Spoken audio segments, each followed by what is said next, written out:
Hey, I'm Andy and I'm going to showcase one of my budget decks in this video. I'll post a Duelyst DB link to my deck in the description below for those that are interested. I will also link a video in the description of me using this deck against an opponent. I just want to say that this is by no means an absolute final deck. I looked around various guys and built my deck off that, plus what I thought would synergize well.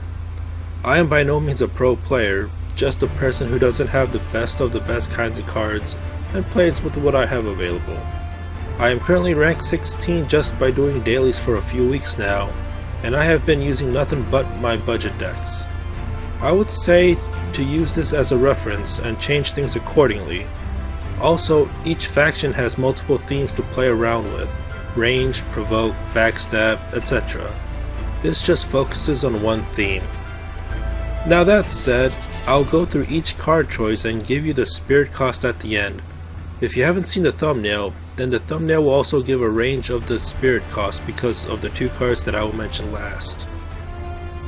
Now for this Songhai deck, I will be using Reva Eventide as my general.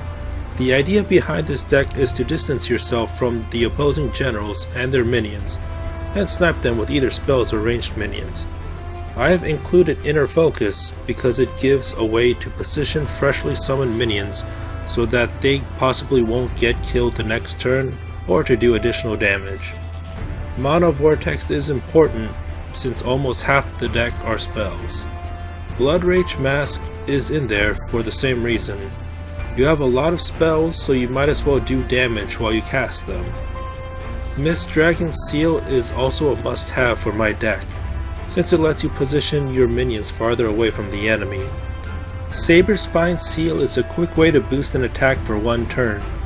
If the enemy has something beefy that you can't quite kill with your attack, this could give it enough of a boost. Deathstrike Seal is a great alternative to this, and that's why I put it in as well.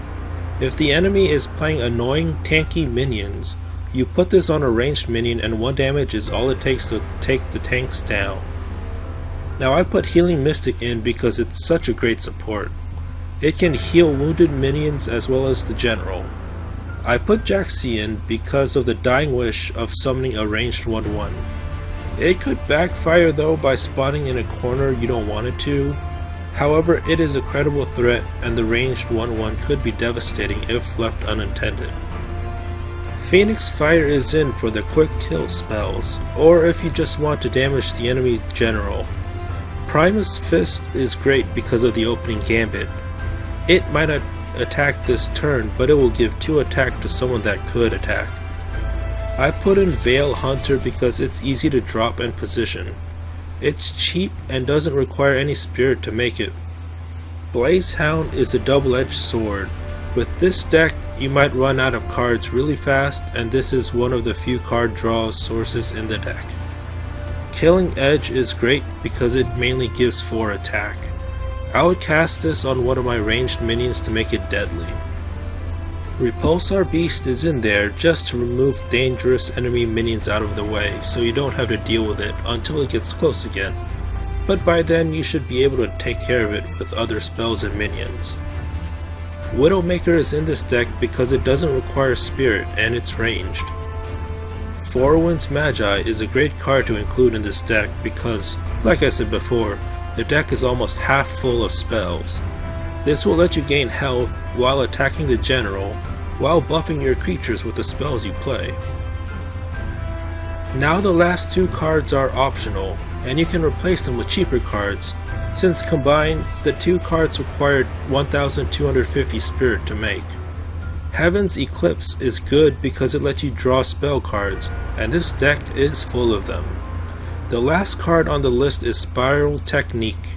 Some might say it's a bad card, but I have a soft spot for this card. If games go up to 7 or 8 cores, then this could be the killing blow. I wouldn't recommend more than 1 though. Now for the cost. With the legendary and epic cards listed, the total cost would be 2,110 spirit to make from scratch. However, if you replace those 2 cards with 0 spirit cost cards, like an additional Inner Focus and maybe a Veil Hunter, then the total spirit cost drops all the way down to 860. 500 from the rares, and 360 spared from the commons. Well, that is my budget Songhai deck. What cards would you switch out and why? Let me know in the comments below. Feel free to subscribe to this channel to see more deck overviews in the future, as well as Duelyst matches from the live streams I do, and also other non-Duelyst related content. Thank you and have a nice day.